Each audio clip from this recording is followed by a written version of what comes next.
one of the things that I think the current pandemic has made clear, has always been true, but the current pandemic has made very pointedly clear, is that the most important power and the most important source of power is power that happens at the point of production.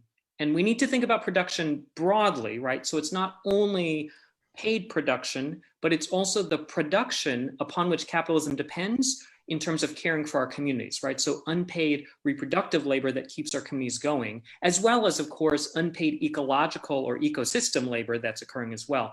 But those are all three interconnected, indivisible points of production, and that's where the power lies, right? So that is, when people / workers at those 3 points of production, people and all of the ecosphere, decide collectively, say, you know what, we're not going to allow our productive capacities to be used in the exploitative ways Tim just outlined, that's where power comes from. And I think we're already starting to see it, where there is organizing among essential workers in the kind of more narrow technical sense, starting to say, look, we're not going to let ourselves be put in positions of unsafety and demanding better working conditions.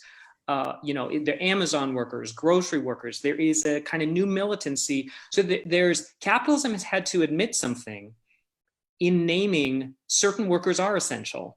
And one of the powerful possibilities right now is to not let go of that essentialness, but also not let that essentialness be defined on capitalism's terms, right? Workers are essential to the degree that they help keep life going and help sustain the life of the planet.